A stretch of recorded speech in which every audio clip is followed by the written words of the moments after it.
What's up, everybody? Welcome. It's Orange Bloods Live. I'm Jeff Ketchum. That is Chad Hastings. And it took a minute. It didn't happen easily, but we are here. I don't know how long we're going to be here, but we are here, and we have so much to get into. Although it's December 29th, for me, it feels a little bit like Christmas, Mr. Hastings, as we jump in and tell people to hit the thumbs up button, subscribe to the channel, notifications, jump in to the specs chat, all that stuff. We have a game in 48 hours. Mm-hmm. And then more importantly than that, 2 days after that, we have what I think, and this was going to be my big Overreaction Monday take, had we had an Overreaction Monday show. I think 2026 will be defined by what happens in the next 5 to 7 days in the portal. So there is the magnitude of this week, I don't think really most people understand. That whatever Texas ends up being in 12 months from now as a football team will almost certainly be decided by what happens in the next week or less. So yeah, I'm a little bit like the kids at the Christmas tree, looking at presents, counting down the days, knowing that life can forever change. If I get the G.I. Joe with the Kung Fu grip, there's a lot to talk about. In fact, you and I were talking about just a couple of hours ago, the concept, like on New Year's Day, we need to do a show. Well, why? What's so important on New Year's Day that you can't just watch football and hang out? Well, it's the day after the season finale of the football field, and it's the day before the portal opens up. And oh, by the way, Cam Coleman from Auburn officially going into the portal as of today. I asked somebody earlier, like, make my day. Let's go get Cam Coleman. Come on. Maybe? Kind of? Should it? And I got a we shall see. And you know what my response was to him? That's not a no. So you're telling me there's a chance. But, like, it's about – this is replacing – I hate to tell Jason Sukamel this. But the anticipation of what awaits on the other side, Chad, of door number 3 when the portal opens up and maybe right at, like, the hour that the clock strikes midnight – NBA free agency style. What happens? What's on the other side of that tells me how gung-ho we should be about talking about this Texas football team over the course of the next 12 months. I can tell you're excited. Which Portal Combat theme do you want? Which one are you feeling today? The one that makes me happy, the one that just makes me smile. Doesn't make any sense. That's the mariachi, I think. I think so. I think that was the mariachi. Let's try it. Round 1, fight! Get over here!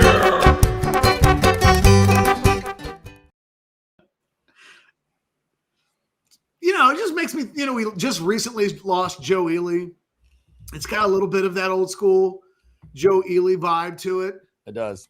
Yeah. Anyway. It's a good call. No, I think you're dead on about these next few days. I was thinking about it in these terms, Catch. When these two teams get together, it is important. They have only played twice ever. The first 2 times had massive implications. This one doesn't, but it doesn't mean it's nothing. And there's so many wild stories around both of these teams and sort of what is going on Wednesday night, where you're 2 days from the portal opening.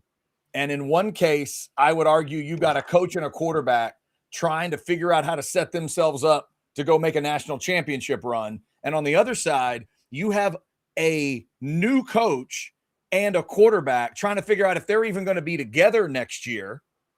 And this team is kind of half fallen apart because of what happened with their coaching.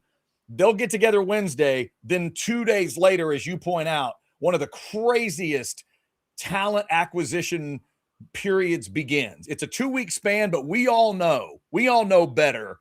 You pointed it out when it happened the first time, and I think you think it's about to happen again. Friday, the portal opens. Catch, by the time we get to Monday morning, a lot of stuff's going down. This is not going to take 2 weeks for all the crazy moves to go down. I think it's going to start at 100 miles an hour on Friday. The first visit has always been everything in the portal. I think it will I think we'll see a rash of announcements / within 24 hours or less immediate, like Cam Coleman's in the portal the very next day. Cam Coleman's going to Texas A&M or whatever that thing is going to be. By the way, it's going to be fascinating to watch. How aggressive is A&M going to be? I don't know. Right. What are they doing on offense, by the way? Who they hire? Do they have an OC yet?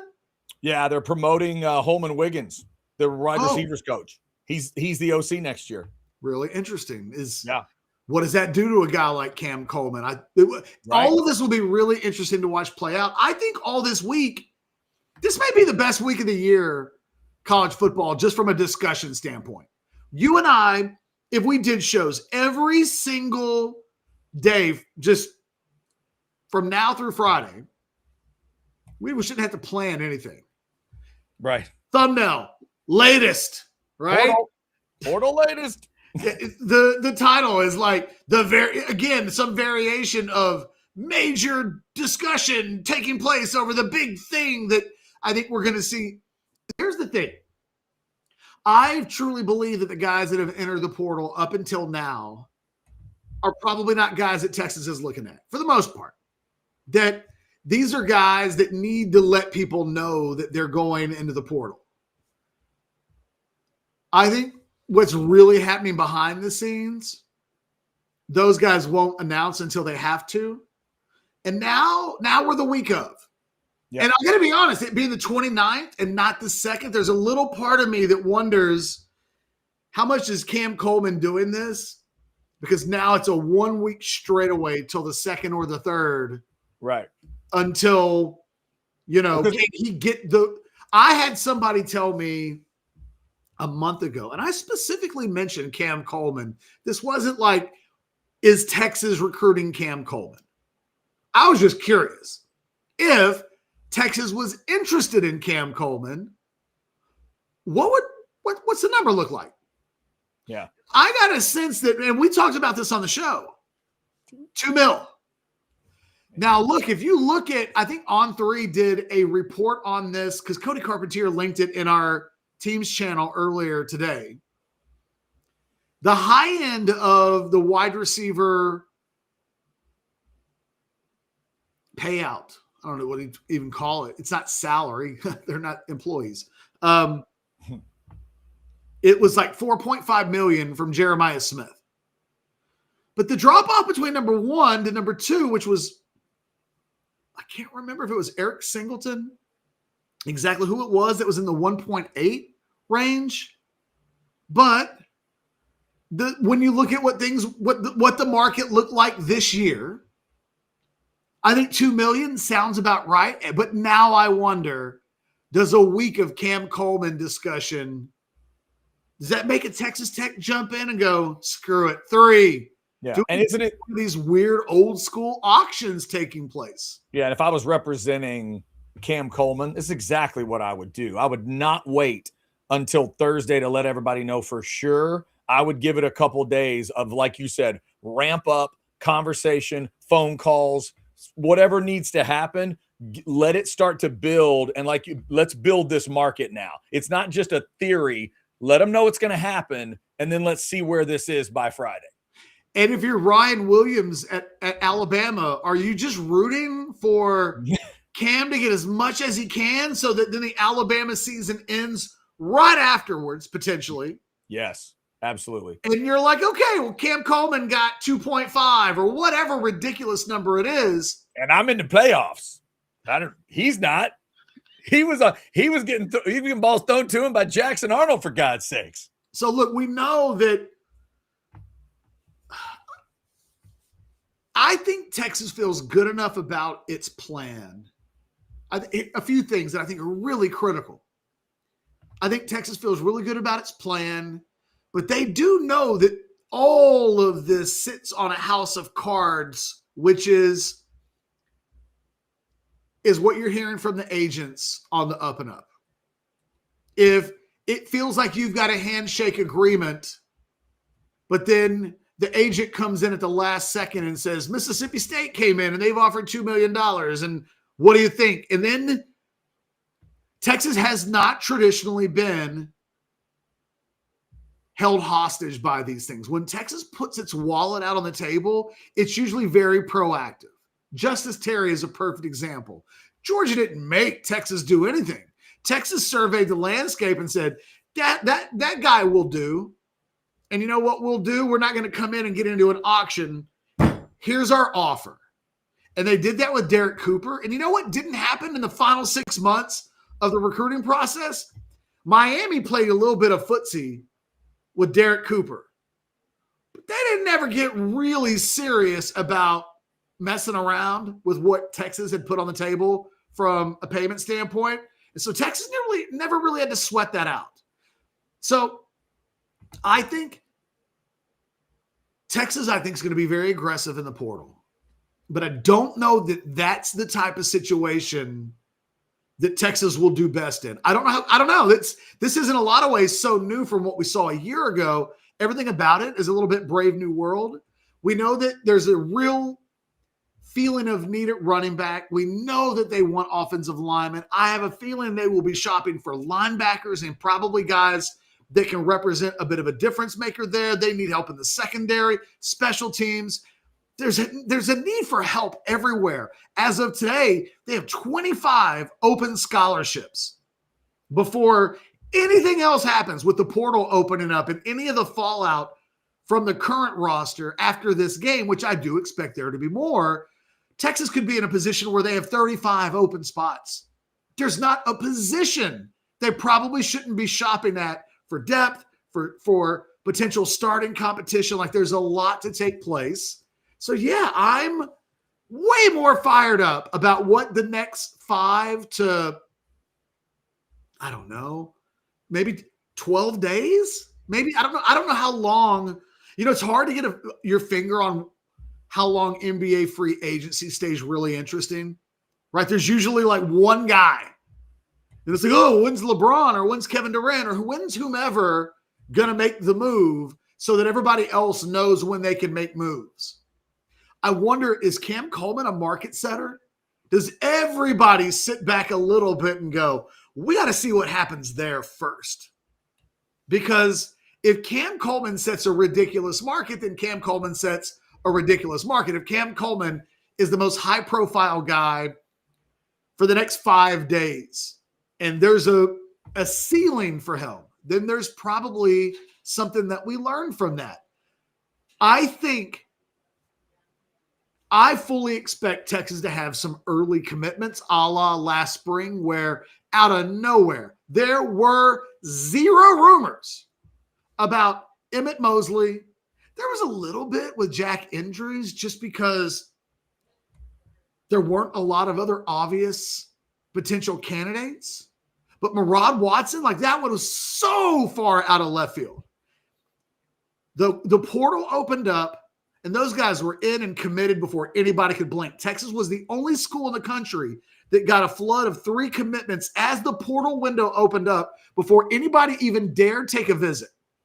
And all 3 of those guys, well, 2 of the 3 didn't seem to be guys that would have otherwise naturally have been on the radar. Texas went and found those guys.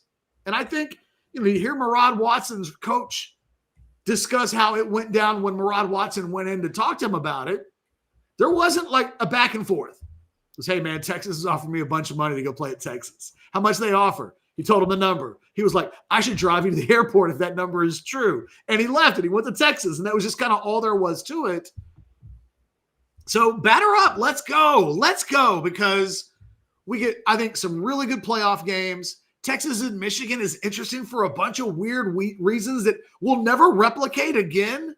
In any game that we ever cover, will we quite think about it the way we've looked at Texas and Michigan? And I would offer the excitement level of, I kind of have a weird excitement level for Michigan. And I wonder, this could be another one of my hot takes. Is a game like this, are we on the precipice of, where Texas and Ohio State and Michigan start to play each other in the future? Do like a home and home in the spring.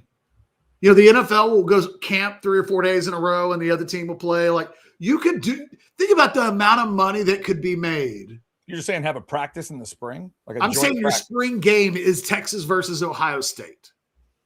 Oof. You're doing home and home preseason exhibitions. Yeah, I don't know about that. You don't like that? I love it. I love 'Cause the I idea. think that In theory, yeah. In practice, that something's not going to work with that. Something won't work. One guy will take a they shot. do at it in somebody- other sports. One We guy will take a in shot at other somebody's knee and it's sports, over. These type of matchups take place. Yeah. If you could- Basketball, volleyball. The only sport where it really doesn't happen is football. I'm just saying, at some point, there's going to be a need for more money and more money and more money. And I do think maybe it's not in the spring, but I don't think we're a million miles away from a preseason game. Yeah. All right. You guys can hear how excited Catch is. I already see some super chats coming in. We are going to get to those. Also, let's hear from some of our great partners, including AV Consultations. It is holiday time. Here we go. Hi, this is Tom McKay, owner of Audiovisual Consultations. We've been providing custom electronic systems for Central Texas for more than 36 years. And Old man, I think they all know who you are and what your company does. This is Camilla McKay. The old man believes in big fun and big ideas. He can make dreams come true, so why not dream big? I've been up in Boston, but I know the old man and all his friends and fellow radio heads have been spreading the holiday spirit here in Texas. Why should we stop there? Keep spreading the good feelings all over. Audiovisual Consultations carries all major brands of televisions and stereo equipment at prices you can't find in stores. And you don't have to leave your house. Just like Santa, they deliver the gifts to you. yeah, I like that, kid. Throw a party, hang out with your friends, catch a concert. That's all fun and good, but can we get back to the business? You can give us a call at 512-255-8678 or visit our website at avconsultations.com for some cool electronics. Oh, now you're forgetting something. And as always, hug your kids. We only pretend to be annoyed. Watch some games with your friends and make love to whoever the hell you want. All right. This is the first one that came in. Catch from P. Miller, $5. Forget the game. Kidding. Let's talk Cam Coleman, running backs and O-linemen, linebackers, secondary in the portal. I mean, we've already talked Cam Coleman. I'm a. Let's have all this conversation like this, Chad, Mm-hmm. because I think it's a real important part of the conversation. I see a super chat in a second that, as a matter of fact, I'm going to pop it up real quick, okay? Because it goes hand in hand. Mhm. $4.99. This one popped in from Juan. Yes or no, Cam Coleman to Texas. Now, if we go back, if we meld those together, Texas can't go get the Cam Coleman of every position. I think they're going to get a few. I do think that Texas will get a couple of real, oh, they got that guy kind of guys. And we've seen them do this in the past. I can remember doing shows where it was like, Texas is going to get Adonai Mitchell. Isn't he playing in a game for Georgia tonight for the national championship? Right. Yep. And you're telling me that as soon as this game is over, he's going to flip the Texas? Yeah. It's kind of what I'm telling you. We Would saw you- it happen. Like this is just Would you agree with this from Sandman? No other wide receiver in the portal compares to Coleman. Would you agree with that? well, no, not yet. I don't know. Okay. There's a good chance that Cam Coleman is the best player in the portal. There's also a chance that Ryan Williams from Alabama could look at what he just went through and said, I'm supposed to be getting drafted in front of Cam Coleman and Jeremiah Smith. And this Alabama joint just not working out for me. Let me go see what I can get. And then we're having a conversation about Cam Williams and Ryan Williams, or Cam Coleman and Ryan Williams. And Right. then I think there's a conversation about, well, what are they going to cost? And then I think there's a conversation to be had about, if you're any of these teams getting ready to splash a couple of mil on, is this your biggest need? How much does this transform what you're trying to do? Does he fit in best? I think there's a conversation. I saw this on Orange Bloods earlier today. It was a good point. You know, does a guy like Ryan Williams fit the Texas scheme and what they need with the loss of a DeAndre Moore, knowing that you've got Wingo on the outside, you've got Mosley and Livingston on the outside. You feel pretty good about your outside guys, whether or not any of those young guys hit or not. You're probably rock solid at worst. Where is the open spot? It's kind of that inside receiver. Right. That's probably Ryan Williams more so than Cam Coleman. So I think there's a conversation to be had about all of this. I think Texas is going to make a huge move at the running back position. So at some point, and I think they're going to be aggressive on the offensive line, and I don't think they're going to completely neglect the defense. At some point, they will have to pick their spots. And I would say yes or no, Cam Coleman to Texas. I'll say no. Okay. Just so then, because if that's true, it takes us right to this $5.99 from CJ Horn. Would Ryan Williams be an option if he entered the portal? Could he be cheaper due to a lack of performance this season? I've already seen chat discussion today about what we saw from Ryan Williams. His career didn't just keep heading up.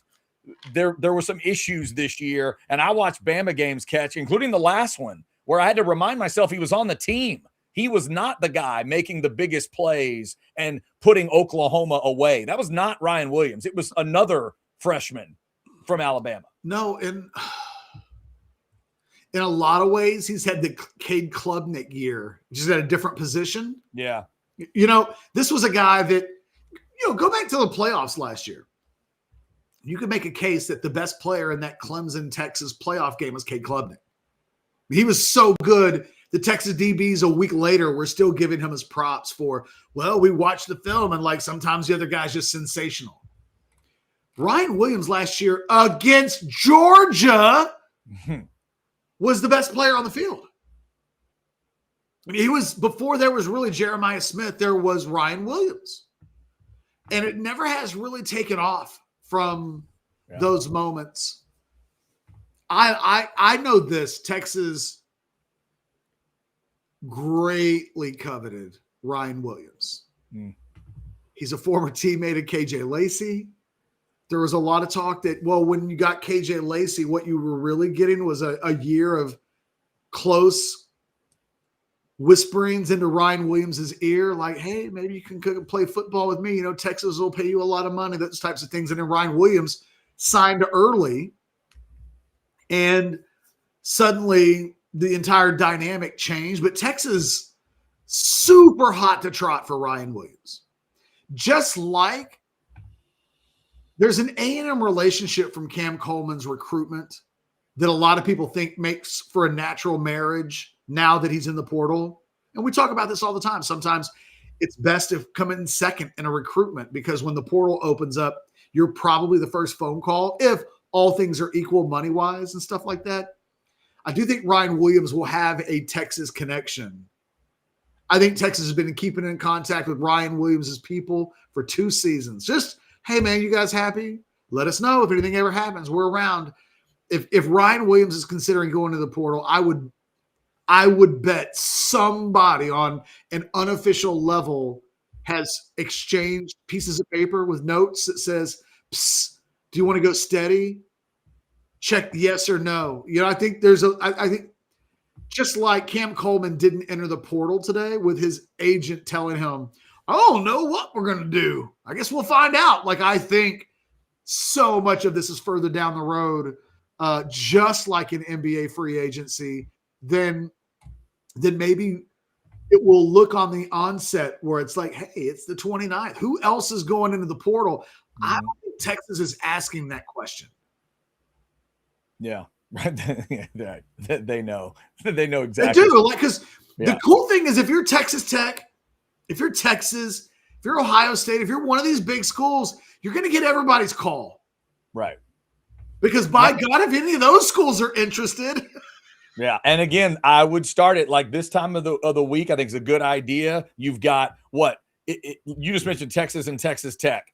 Both have games. One's got a game Wednesday. One's got the bigger game on Thursday. But get it in their mind, right? Get it in their mind. Get the plan ahead. It's like if your husband or wife is going over the plans with you. We got to do this, then this, then this. Lay the full plan out and make sure they understand. I think it's a great move by Cam Coleman, because now he is catch the Walter Nolan kind of feel of a guy. Or the other one that came from A&M that year was Evan Stewart. When that you're whole thing winning happened, a first-round draft pick, man. That's how much. What do you think a first-round draft pick at wide receiver is worth? Yeah, it just feels right. Feels good. You've seen him play. I look at his numbers. I mean, with Jackson Arnold throwing him the ball, 12.6 a catch, 5 touchdowns. 700 yards. It could have been so much more. You watched a little Auburn here and there catch. You know how much more it could have been. Imagine if just pick a quarterback you kind of like. I will say that one of the things about both Cam Coleman and Ryan Williams that I think Texas will pause when thinking about, and I think when you hear some of the names at the running back position, I think there's a little more guarantee on the box, maybe. I don't know. We'll see. We'll see what they do and what the reported costs end up being. I think they want to when Jordan Addison came into the portal a few years ago after playing at Pitt, and then he goes to USC. Texas was willing to not be ridiculous, but they were ready to pay at top of the market value. Mm-hmm. And because I think they looked at that and went, well, that guy won the Biletnikoff. So if the best in the country at anything is available, we'll consider that if it's reasonable. I don't think they like the idea of pay somebody the rate of the best in America when they haven't yet been the best of America. You are paying a premium. Whoever gets Cam Coleman is paying a premium price and gambling that you get the maximum optimal upside out of him. But he didn't produce for $2 million this year. Whatever Auburn will feel like they paid him, they will feel like they did not get their money's worth. Oh, and then what Auburn has to do is go, well, how the hell did that happen? Right. It's like, well, we hated our quarterback. Well, why did we make that? You know what I mean? There's a bunch of decisions that lead to head coach, all that stuff that I think that the trickle down is fascinating to watch. And I think that this is where the GM conversation, we're going to find out how good Texas's support system, but we will not need to have a conversation about whether or not Texas needs a GM or not in 2 weeks. In 2 weeks, if this thing looks like they just loaded up the armada, then all right. And nobody say a bad thing about Brandon Harris or Steve Sir. You know what I mean? Then you won't be digging into the GM discussion. But if this thing in 2 weeks is like, we still haven't addressed offensive line. Right. We haven't done enough. Look what other schools have done. How sound was our plan? Did we get caught with our pants down? You know, like, again, we're on the precipice of, you could make a case, again, Overreaction Monday. Shout out to the Rogue Shop. I have partaken today. You can make a case that the Sarkisian era is on the line here. I literally had somebody in my mentions this week go, today, we're pissed that Texas is playing Ohio State. And they were saying, you know, the quote was, heads need to roll if Texas goes 2 years in a row with arguably the most expensive roster in college football and don't make the playoffs. And I thought, that's kind of crazy. And then I stopped. And you know what I thought to myself, Chad? That's what they would do in the NFL. Sure. I mean, yep. And it's got a little bit of, you know, there's the little bit of that ingredient. The reason the next 5 days are interesting is because day 3 and day 5, day 3 is what do you got? Day 5 is what can you get? And the sequence is going to be fascinating. Whatever that game is, it will get overblown into what Texas has. Sometimes that's a mistake when you watch a bowl game and you think, okay, now I know what you got for next year. Sometimes you're right, sometimes you're wrong, but you will get a sense for what they've got. Then Friday, it's what can you get? And to your other point, we've said it. Sarkisian's legacy is linked to Arch, and Arch's legacy is linked to Sark. And they both need to show each other in day 3 and day 5 of this week that you got something and you can get something, because 2026 cannot have the same feel by the end of it. It'll just all be a failure And that just can't happen. Don't you owe it to Arch Manning to give him a first-round level wide receiver to work with? Yeah. I mean, It almost if didn't I matter. told you way Yeah. back when he was being recruited, if I told Arch and his dad, like, hey, just so you know, you might get all the way through 2026. No. Quinn will have them. Quinn will have a whole bunch of guys like that. But you're not going to get to work with an Xavier Worthy or a Matthew Golden or an Adonai Mitchell the entire time you're there. That won't actually exist. Sarkisian would have thought there's no way that happens. No, it can't. It can't just feel like it's just him at Texas. That's crazy. That's crazy. If he had chosen Ole Miss, it couldn't feel like that. Pick any school in the SEC. It's got to feel like Arch and a bunch of weapons. Well, look what they did for Jackson Arnold last year at Auburn. Auburn was like, look, Yes. we'll go get Eric Singleton. And you know what? Yes. Will it mean we have to pay Cam Coleman more money? Yeah. You know what? So. Yeah. And I think that I keep hearing all in. Man, let me tell you what. I'm the captain of subjectiveness and learning the hard way. I once called Shaka Smart damn good. And to this day, I have people who are like, Shaka's not damn good. Damn good is everybody's definition of damn good is different.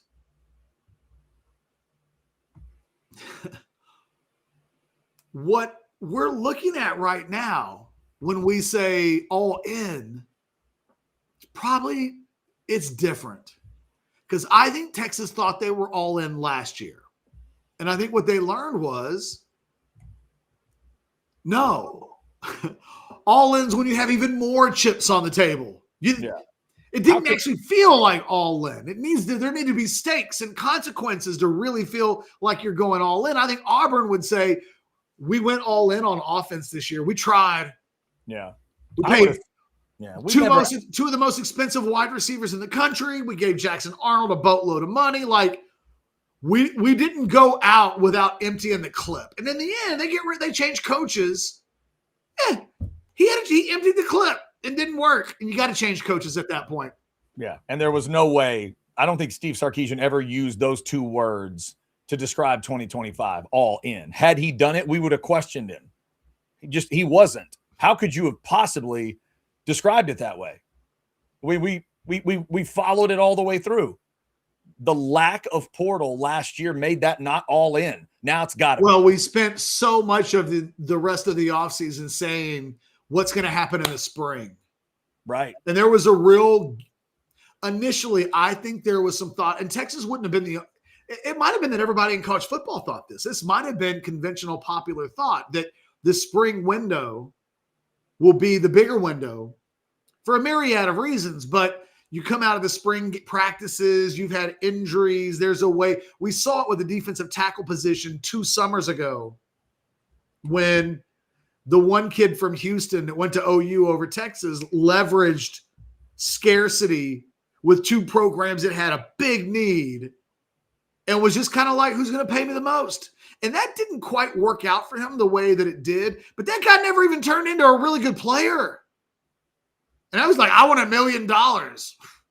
Texas was like, well, we're not going to give you $1 million. But I can't blame him for trying. What they learned last year was that nobody went into the spring. The good news about this year, as effed up as this whole setup is, with the day after we're going to have teams playing on the first. Yeah. And having to really transition hard. Yeah, some at night, Catch. You know when Georgia and Ole Miss play? They don't play at noon.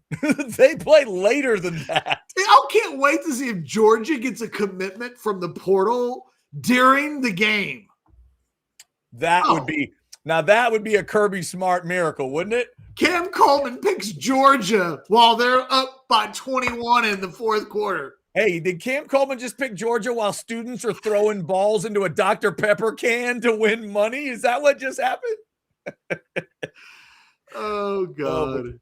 All right, we do have a super chat. ATX Bates, I see your super chat. We will get to that Also, let's thank a couple more of our great partners, including my good folks over there at Sinus and Snoring Specialists. If you just went through the holidays and you're sleeping bad and you're snoring and it's driving you crazy, or maybe you have sinus infections or, all the allergies going on. Hey, the weather just turned, right? All across Texas, things just went from, is this really Christmas weather to, oh, okay, here's a little bit of winter. Here's some wind. And it can mess with you. Sinus and Snoring Specialist is the place that can get all that taken care of. You're never going to have to worry about allergies again. Your snoring, your sleep apnea, it can all get taken care of. And they got a lot of different options for it. It's not just a cookie cutter situation. So check them out. 601-0303. Call or text them securely that way, or go to sinussnoringent.com and start learning what they can do for you. Feel clear, rested, and healthy with Sinus and Snoring Specialists. Tell them you heard about it here on OB Live. We appreciate you guys checking us out. And remember, each day that you do, you're going to see that beautiful Specs rabbit. We'll hear from Specs later, and you'll see the Texas Card House logo. Don't forget, if you're like Ketch and Alex Dunlap and many of our chatters, and you need that online poker fix, they've got it for you at hijackpoker.com. Get $20 in a bonus when you sign up. Scan that code, and you can put it on any device you want. Hijackpoker.com. Check them out. Thanks to Texas Card House for sponsoring us each and every day. And thanks to ATX Bates for keeping us going with Super Chats. Happy New Year, Bates. $4.99. How much more in terms of a percentage would a Cam Coleman or Ryan Williams make in NIL compared to Ryan Wingo? 20% more, 30% more? How would you quantify that one, Ketch? Well, if we're talking about what they would have earned this year versus Wingo, maybe $500,000. We talking, I think Wingo is somewhere close to $1 million-ish. Okay. So we might be talking I've heard from people that Texas did not, and to be fair, because I could almost feel, I've had different responses to this conversation about what did or did not happen. Mm-hmm. And probably my best source would say, I don't think that information is 100% on the money, but I've talked to some, but I think it's close to the truth. Ryan Wingo was paid wide receiver 1 money. I think there was some thought, do we need to go out and get a wide receiver 1? And the thought was, that is Ryan Wingo. That's where the allocation for wide receiver 1 money should go. I had heard that there had been contention for, if you can imagine, let's say midway point of the season, and Ryan Wingo was getting paid $1 million-ish, somewhere between $750 and $1 million. How about that? I think On3 said north of $750 in an article that they did. You wouldn't have thought after the OU game the Texas was getting anywhere near its value on Ryan Wingo. That's true. And if he was among the top, let's say 10 to 15 wide receivers in the country, at the midway point of the season, Texas was losing games and underperforming at a position where they were paying top dollar for. Now, I don't think Ryan Wingo this year will make anywhere close, maybe 50% of what Cam Coleman and Ryan Williams will get on an open market in the transfer portal. That's what I was about to guess. So that almost leads to the question, Ketch. If we asked Steve Sarkisian who his wide receiver 1 is in 2026, would he say Wingo, or would he say check back with me on Friday? I don't think he would. I think the easiest thing would be to say Wingo because of the damage that could otherwise. Yeah. You don't know. Like I even, I checked with people this weekend and I was like, hey, is the running back thing done? And I didn't get a yes for sure. I got to feel good about it. You're saying in terms of knowing exactly where they're going in the portal for running back? I'm kind of asking like, on January 2nd, is some big name ass running back going to be like, I'm in the portal and I'm committed to Texas? You're going to have a Ball or a Lacey or somebody. Do you know who that is? Because every time a running back name hits the portal, and now because of the Trey Wisner defection, by the way, welcome to that conversation. Yeah, how about that? Uh, Man, oh man. I think there's a real feeling that Texas needs to sign 2 from the portal. Yes. Profiles of those players look like. If you go look at the Ball kid from Florida, which is so much conversation has been about, is he going to be the guy? If you watch his highlights in film, it's really hard to compare him to another Texas running back that we've seen.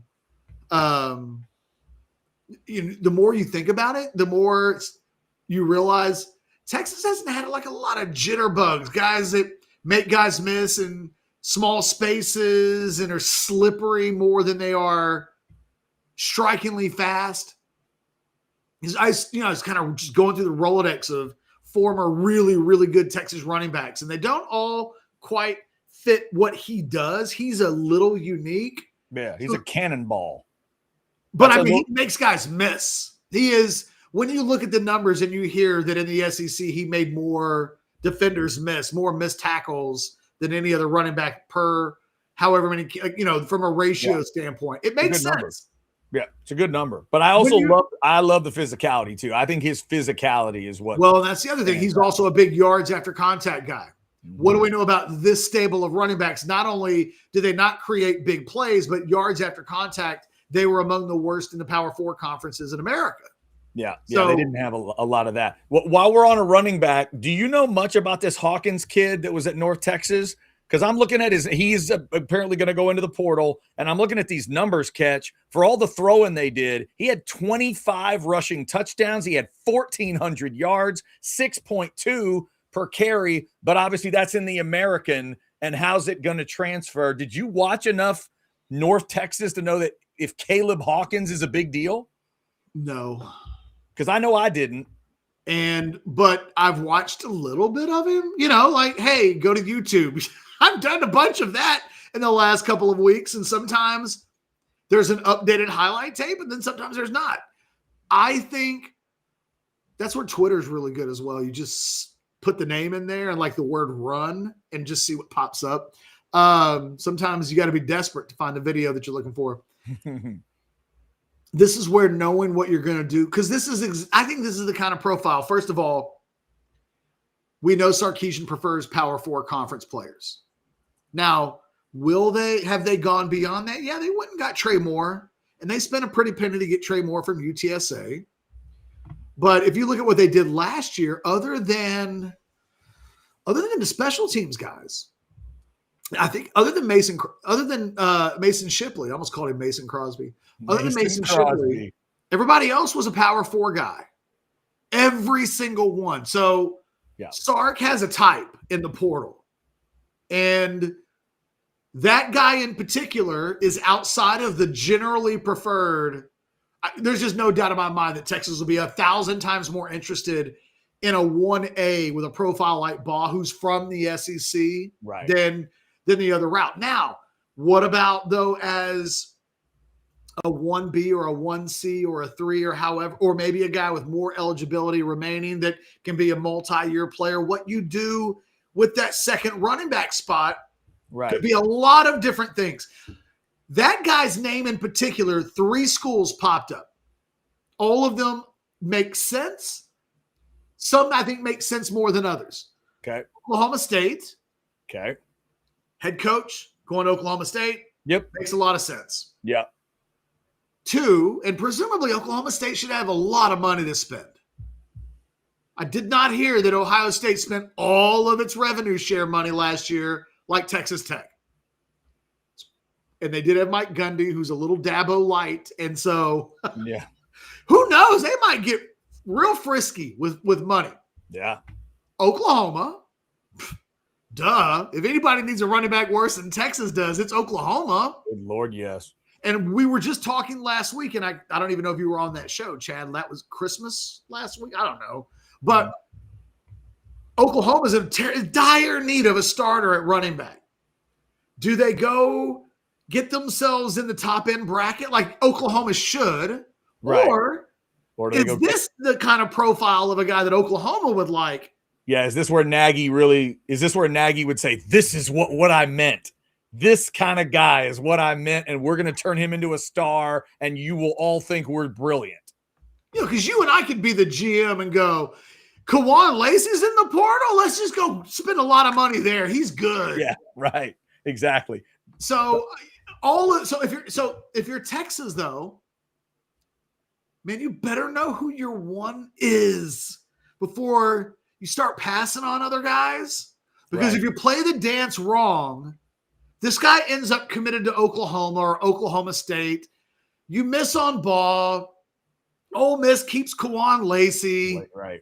And then suddenly there's suddenly the running back market looks a little different than it did a week ago. And I think Barian Brown is the best example of just because you hear things in November and December about guys doesn't mean when we get to January that those guys will enter the portal.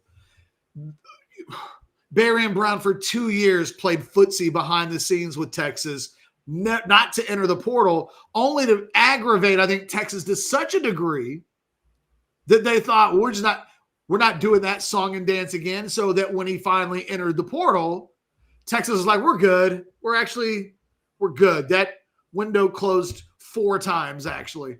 And then I think when you look at, Isaiah Bond's a really interesting example as well.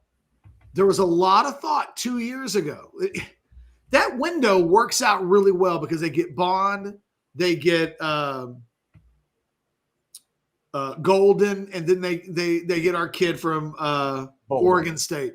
Bolden. Yes, thank you, Silas. But I think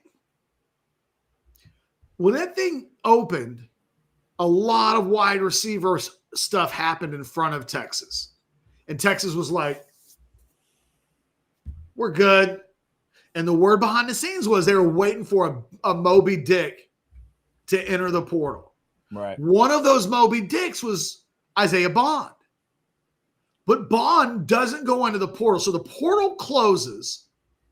And it looks like all Texas came away with was Matthew Golden, which we know how that turned out. But in real time, right, it looked very underwhelming. But then Nick Saban retires.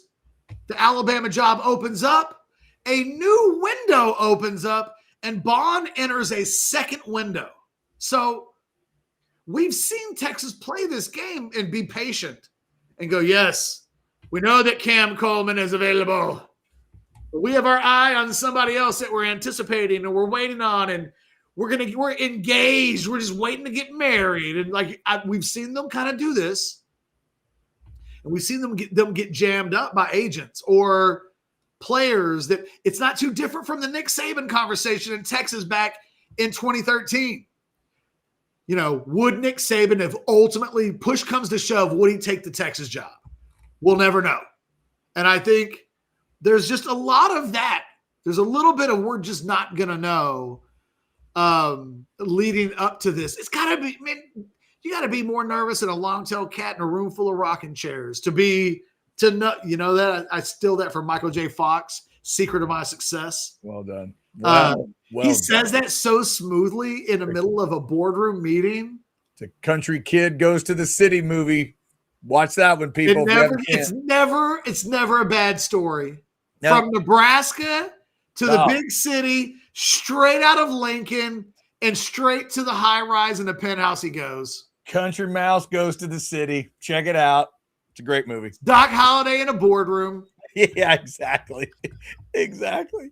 You've seen that, cracks me up. Of course. That's one I've seen. That's one I've actually seen, of course.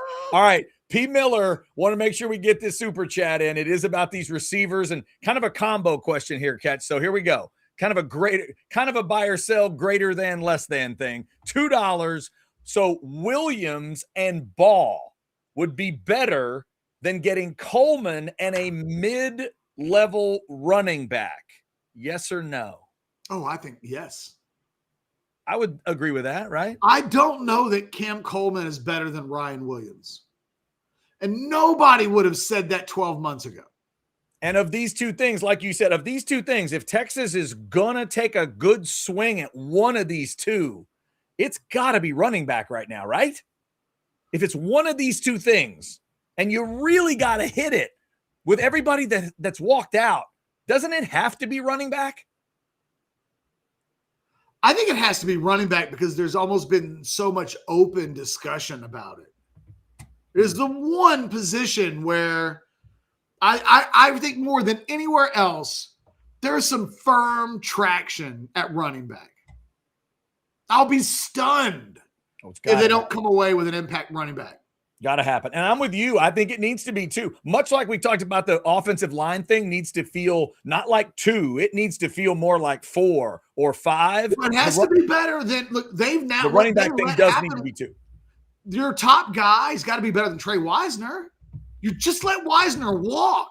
Right, exactly. So what is – there's got to – we almost have to create a line and go, let's just start college football top 50 running backs in America. How many of them will have eligibility after this season, right? So half of them are gone, half of them are coming back. And it's like, would you take this guy over Trey Wisner? Not all of them is a certifiable yes. Trey Wisner's good. So to put yourself into a position where you've let Wisner walk, they have to have it. It has to be an impact guy. It's what I'm fully expecting. If they don't do it and he's replaced by a mid-level running back, a.k.a. Trey Wisner-ish, what have you done? I don't know that you've accomplished what you need to accomplish there. So I just don't think P. Miller, they're going to do something bigger than mid-running back. I just believe that in my heart of hearts. So it's hard for me to even think about the question because I don't think that's a realistic scenario where there's a mid-running back and then something else. There's a much more likely chance that it's and maybe somebody even better than Ball. Yep. I can do it. Look, I expect Kawan Lacey to go into the portal. Texas knows that Kawan Lacey is available or will be available. They will know what the price will look like. All this is vetted out already. If they want to nibble on that, they can. It's one of the reasons why I think one of the things we have to watch for on the first couple of days, we know what the big positions are. Mm-hmm. If it's silent, there's no names at running back, there's no names at receiver, there's no names on the offensive line,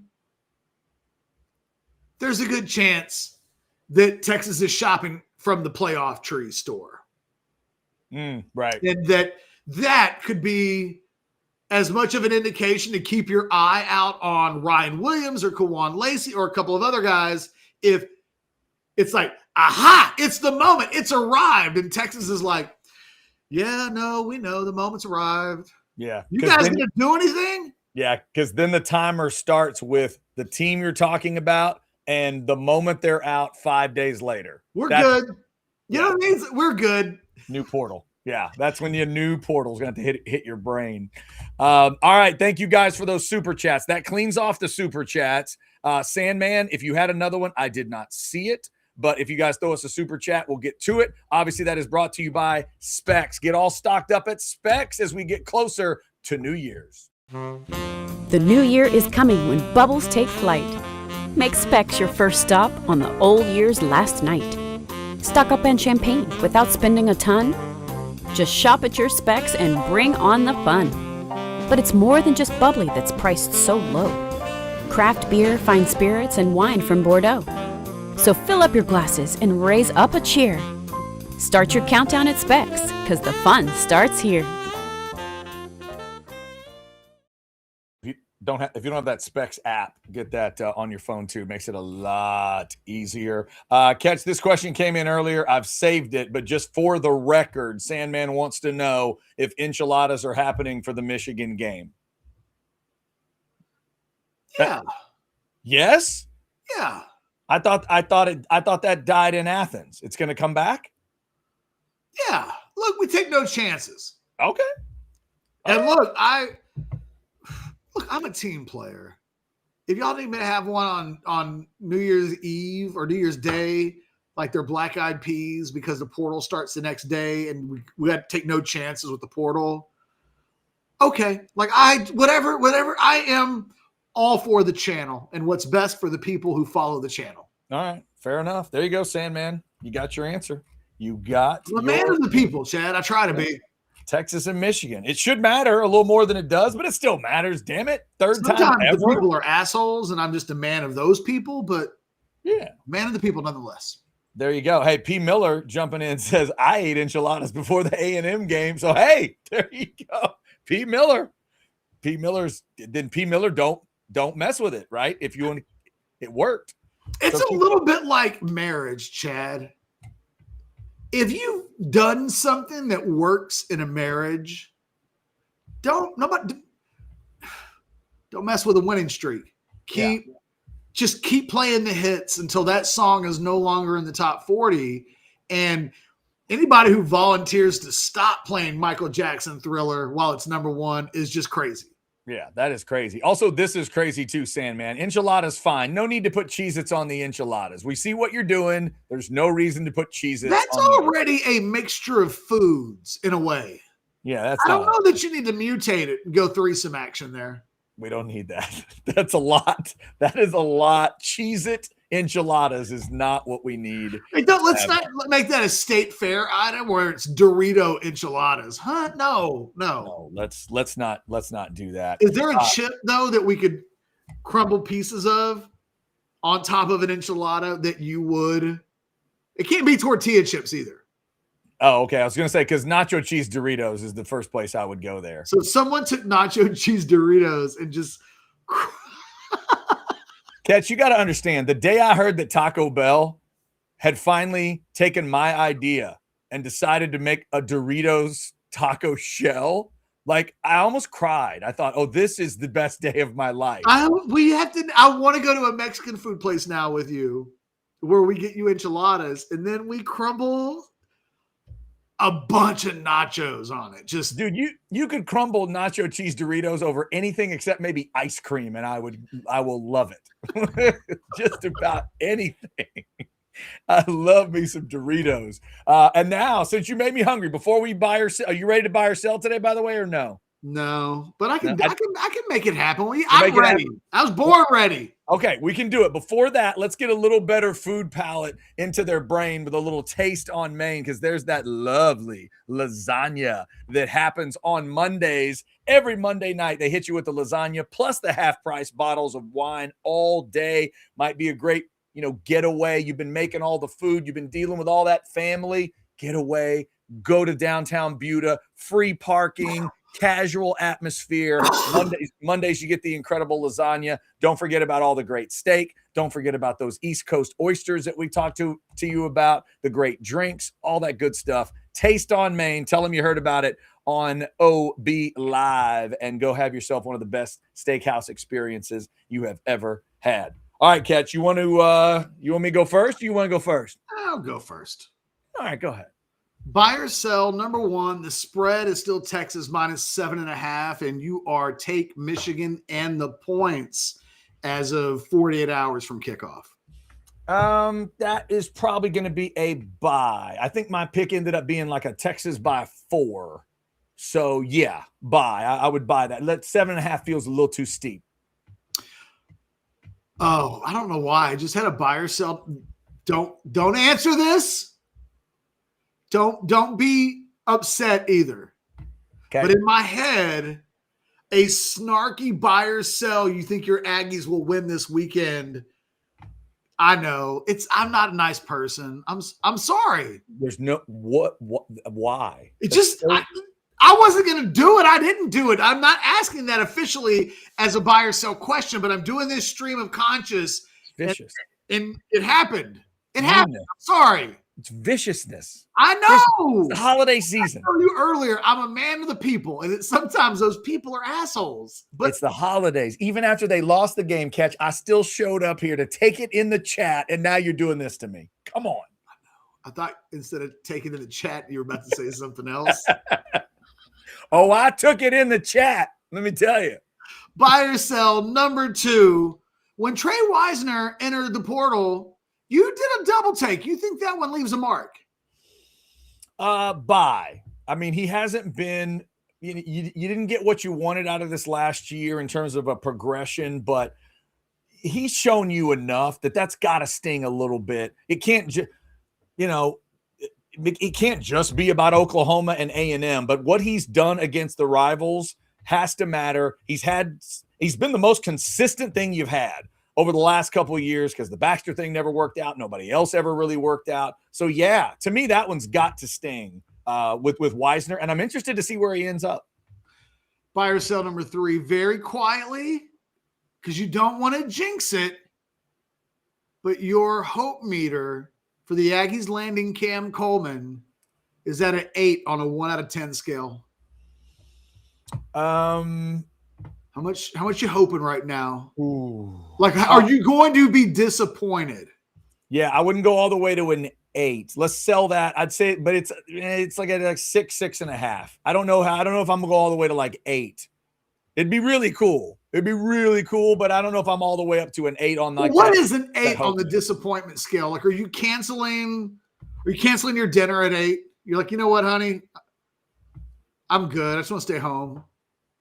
It might. Like if Liverpool loses, yeah, I don't want to talk to anybody for an hour.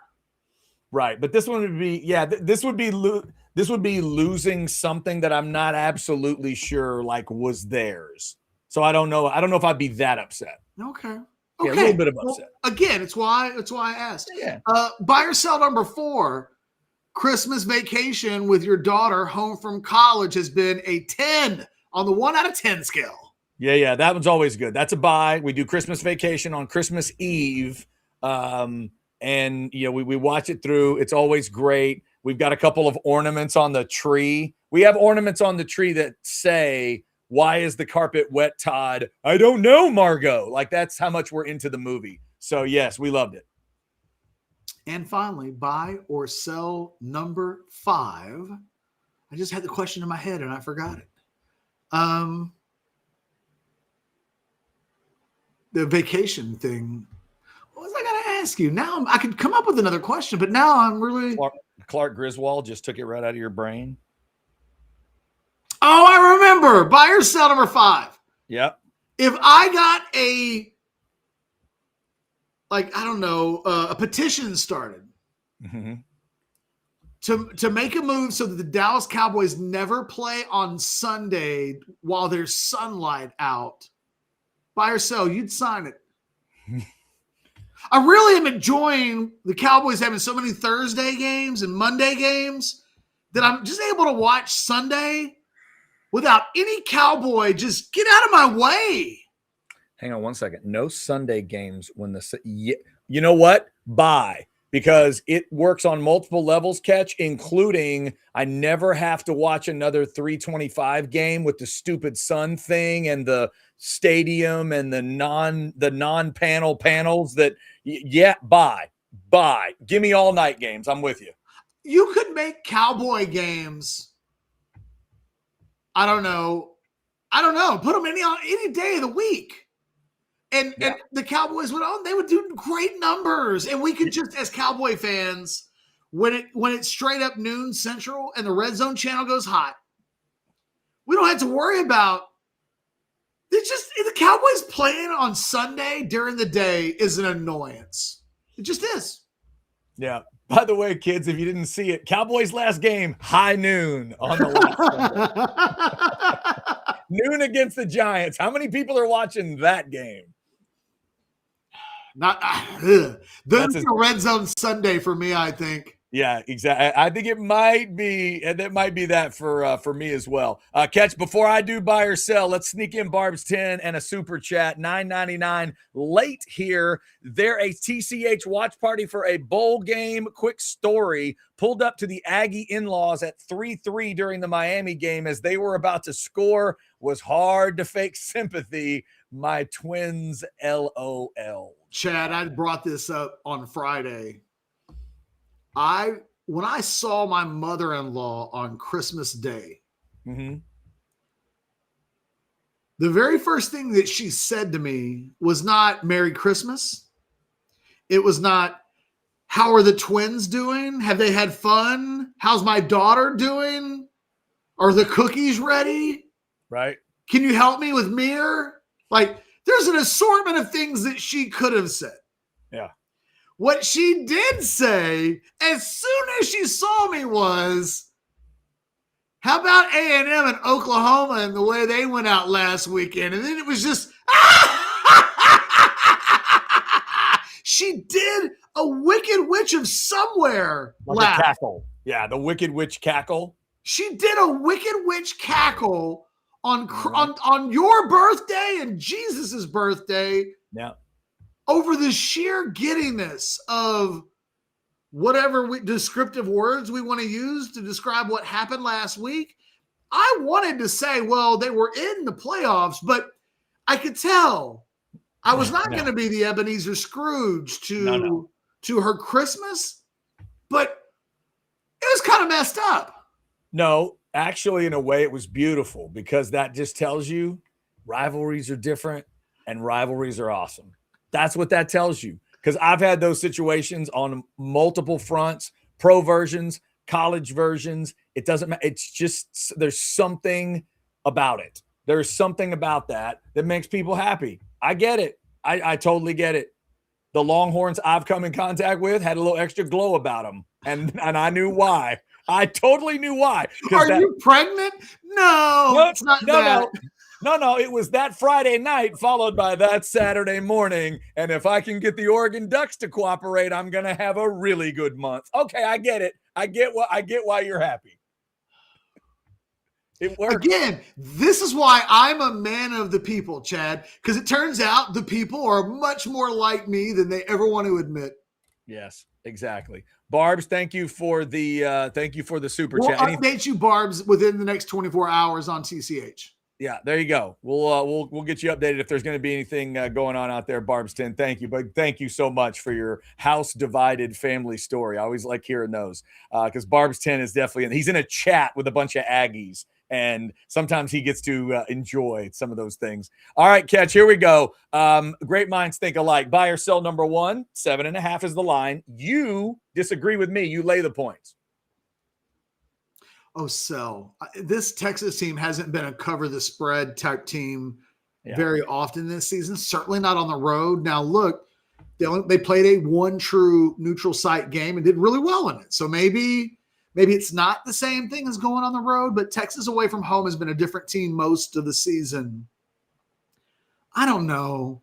We say in every bowl game that which team shows up will tell us who's going to win the game. I don't know that in these games you can ever fully know if a team's there or not until the game's played. And Texas and Michigan, for wildly different reasons, are both teams that in any bowl matchup outside of being in the playoffs, I think we would look at what those programs are dealing with, and we would ask, no matter what the matchup is, they're going to care.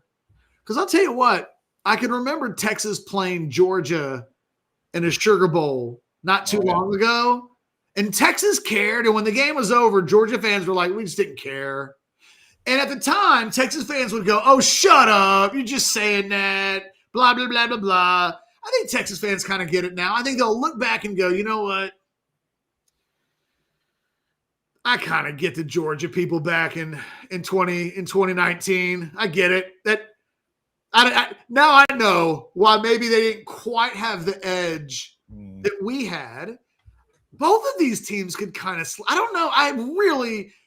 Kids, be careful with this game is what I would say. Yeah, that's fair. All right, how about that total number? 47.5 is what I saw today. You say take the under. Well, that's not what I'm looking at. Oh, my bad. It didn't pop up there? All right. Now you see nothing?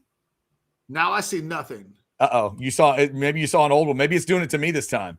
You don't see this the total? One says you enjoyed watching A&M lose more than you enjoyed watching OU lose. All right. So it's copying the old one. All right. The total is 47.5. Take the under. Buy or sell. Oh, man. Again, in my head, there's points scored in this game. Texas has lost so much on defense. I don't even know what Texas is on defense right now. So I'll go with the more. Go with the more. Okay, gotcha. All right, let me just do a test and see if I can put him up or not. Do you see Myles Garrett's birthday or not? No. That's you see one I wrote for you, I think. Gotcha. Weird. Okay, Catch, here we go. Myles Garrett, 30 years old today. He is one of the top 5 prospects you have ever seen start to finish by yourself.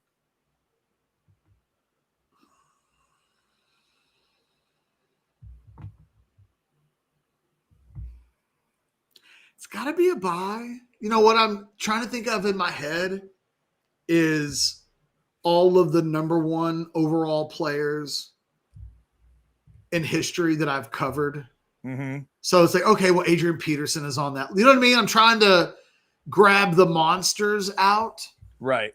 He's got to be on the list. He was number 1. It was such he's one of the only guys that I can remember as a recruit that was the original number 1 ranked player in the class, and then just was number 1 the entire way. Yeah. That it was Myles, just like he was the Adrian Peterson of defensive line prospects, where it was just like, oh, this guy is a once a decade, once a 25 years kind of a guy. And it has played out that way. This is what it looks like when the super blue chips go mega boom. They give you this guy, and I really hope he breaks the sack record next week. And I hope it doesn't. I hope it's not quite. I hope it doesn't look funky the way that it did when Strahan broke the record. Yeah, I'd love to cleanse everybody out of that Favre moment. I wish TJ Watt had taken it for himself, honestly, because I just want to get rid of the Favre moment. It was not good. And it looked like he had a span of games to get this last, I think, 1.5. I know. In fact, he had a sack in one of the games either a week or 2 ago. You're a Bucs fan. I think it might have been. Didn't they play the Bucs? I can't remember. I don't know. Did Cleveland play the Bucs? No, I just know he had it. There was a sack where it was a shared sack.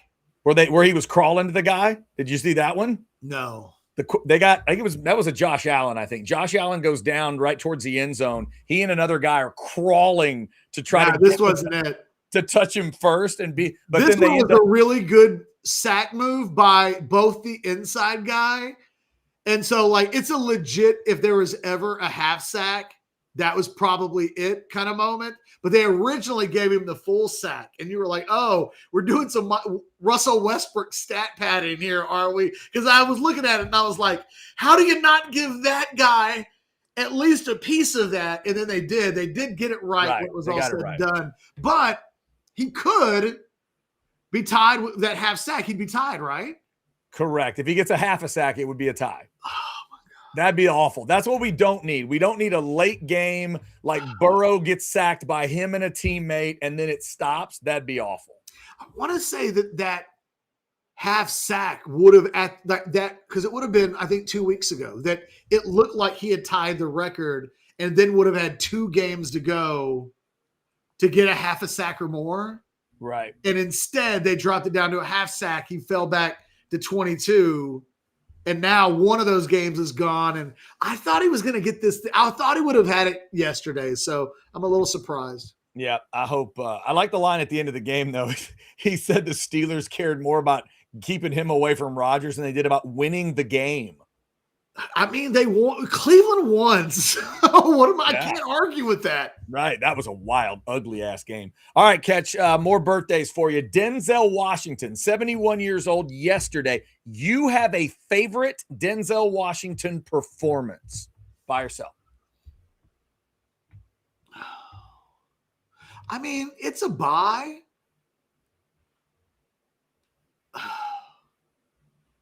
That's number 4, right? Uh-huh. Circle back. Circle back. Let me just double check.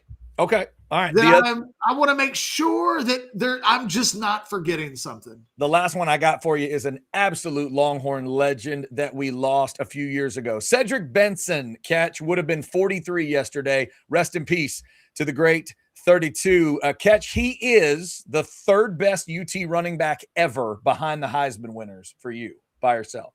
So I have him ranked 5th. Okay. Who's your 3 spot? Jamal Charles? It would be no, I've got Jamal at 4, and I have Bijan at 3. Bijan at 3. Okay, there you go. All right. Rest in peace to the great Cedric Benson. Kids, if you have not watched some Cedric Benson film lately, oh my God. Pull up some high school Cedric Benson. That was a show. That was a show when Cedric, how many state titles did they win? Like 3? 3 in a row. Is that what it was? It was, yeah. He went back to back to back to finish the high school career, I think. Is that the way it was? Yes. Sophomore, junior, and senior, just all the, oh my God, that Midland League crew was unbelievable. All right, a Denzel performance. Do you have a favorite? Eric Winston on that offensive line. Yeah, man, I'll probably say it's training day. Training day. Okay. It's a good one. Such a showy performance. Yep. I mean, Malcolm X is his best performance. I think objectively, what he to me, that is one of the great all-time underrated movies of the last century, and he's just transformative in a way that Daniel Day-Lewis was as Lincoln, where you just almost go, well, he's Malcolm X, and it's him and it's Spike, and I think that's the best movie. But if I'm gonna get 15 minutes of Denzel, the last 15 minutes of Training Day, to me is, the day that Denzel goes, that'll be the clip. That'll be his clip. That'll be the one they play. And, it's the one that if you go to YouTube, it has the most reactions to. It is, I think, his signature performance human highlight reel. Yeah. P. Miller throwing in Man on Fire is my favorite Denzel movie. I've seen Man on Fire now. I scratched that off my list in the last year or so. I had not seen that. That's that's a hell of a movie. I can also make a case that him as Herman Boone and Remember the Titans. Yeah, no, that would be my daughter's favorite performance. That's like if it's my favorite performance and it's not best movie or, it's just kind of the subjective, which do you like? He's very pleasing as Herman Boone. He is excellent in that. My personal favorite catch is a selfish one. It is a Denzel before Denzel became Denzel. I'm a Ricochet man when it comes to Denzel Washington. I don't think it gets any finer than Denzel versus John Lithgow with a side of iced tea. Bring it on and bring it on again and again. Before he got the new teeth, that Denzel, oh yeah, that's my favorite performance.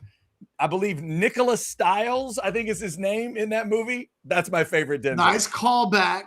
Ooh, I love that. The hooker that they bring in to the movie to sleep with him while he's on drugs. Spoiler alert. Yes. She's incredible looking. She's incredible. Great acting performance. When that movie came out. There's great performances all over this movie. I was just like, whoa.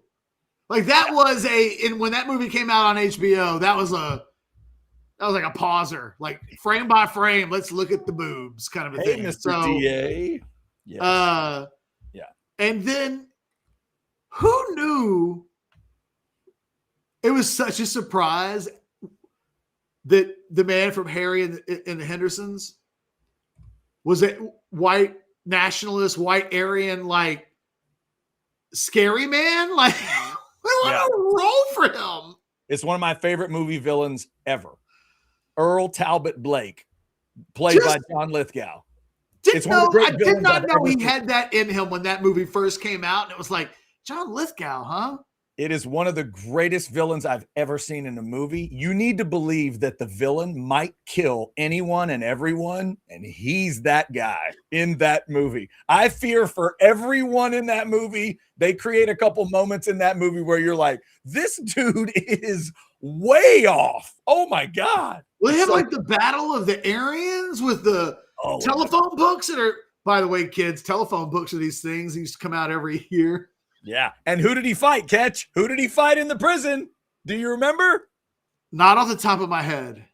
Jesse, the body. Was it Ventura? Ventura. Yes. I believe that's who he fought. And Denzel gets kind of naked in the movie. I mean, no frontal nudity or anything, but You know, you can see more of Denzel for the ladies out there that are watching the show that have never seen this movie. It's as much of Denzel as I remember anybody ever seeing in a movie. Brilliant. Kids, if you haven't seen Ricochet, pull it up. Get it done. Anything else we need to hit today, Catch? Inside Man, underrated Denzel flick. Inside Man. I've not seen Love Inside Man. Love Inside Man. I am all caught up on Equalizers. I've seen all of those. You got to check out Inside Man. It's him with Spike, Inside Man. Oh, him Jodie with Spike. Foster, Clive Owen. Like, it's really good. Okay, fair enough. Inside Man with Denzel Washington. All right, I got it. Ready to go. Hang on. Looks like we got a couple of super chats before we get out of here. One on Denzel, then we'll hit a football one, then we'll be done. $1.99 from Bates. Buy or sell Denzel and Malcolm X over Jamie Foxx and Ray. Buy. Because of the seriousness of the role, I'd say buy. Buy. That's and I think Jamie Foxx is amazing in Ray, but in terms of the transformation, maybe Jamie, but in terms of the overall performance, it's probably Denzel. I think in a weird way, we all know Ray Charles to some degree as Ray Charles. So Jamie Foxx is doing a bit of a caricature of what we know, whereas, you know, other than like a couple of video clips, there's a completely undeveloped, I don't know what Malcolm X sounds like when he laughs, kind of a thing. Whereas there's the personality that comes with Ray that gives you familiarity to when we see Jamie Foxx do Ray Charles, we say, oh, he's doing a great job doing Ray Charles.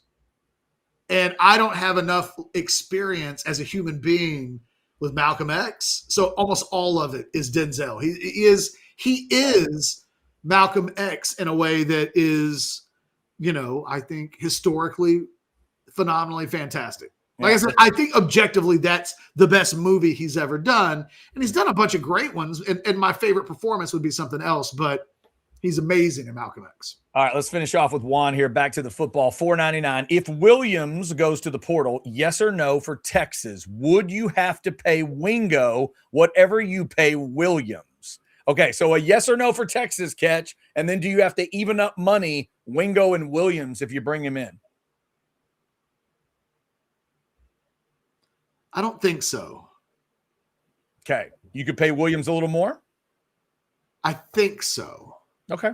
I've not had anybody, you know, at the midway point of the season, I think there was some real question about whether or not Ryan Wingo would come back because the conversation that was probably had with DeAndre Moore, which was, we would love for you to come back.